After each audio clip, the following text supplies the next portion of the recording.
যখন তোমার নামে কোনো নিন্দা শুনবে, সমালোচনা শুনবে, তখন নিজের মনে কখনো কষ্ট পেও না। নিজের মনকে শান্ত রেখে তখন কর্ম করে যাও, যে কর্ম তোমার হাতে আছে। নিন্দা সমালোচনা কার হয় জানো? যে মানুষ জীবিত। মৃত্যুর পর তো সবাই প্রশংসা করে। যেই মানুষটা সারা জীবন ভালো কাজ করে গেছে, কোনোদিন অন্য কেউ কোনোদিন কেউ মুখের সামনে তাকে ভালো বলেনি, তার কাজের জন্য তাকে প্রশংসা করেনি, তারাও কিন্তু তার মৃত্যুর পর তাকে প্রশংসা করে, বলে যে না, মানুষটা কত ভালো ছিল, যাই হোক অনেক ভালো কর্ম করেছে। কিন্তু সে জীবিত থাকাকালীন একবারও তাকে বলে না, বরঞ্চ জীবিত থাকাকালীন তার নামে তার কাজের খুঁত খুঁজে বেড়ায়।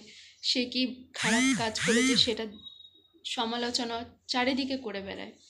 কখনো তার ভালো কর্মের প্রশংসা করে না, কখনো তাকে গিয়ে বলে না যে না রে, তুই যা করেছিস ভালো করেছিস, তোর এই কর্মের জন্য আমরা গর্বিত, কখনো বলে না। খুব কম মানুষই আছে যে কারোর ভালো কর্মের জন্য মুখের সামনে প্রশংসা করে, বলে যে না, আমার গর্ববোধ হচ্ছে তোর এই ভালো কাজের জন্য, তোর এই সাহসের জন্য।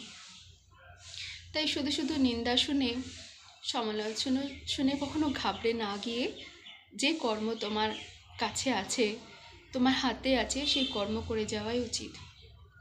কারণ এটা ভেবো না যে তোমার সামনে কেউ তোমাকে প্রশংসা করবে বা তোমার সামনে কেউ তোমাকে ভালো বলবে। এরকম মানুষ কিন্তু এই পৃথিবীতে খুবই কম আছে।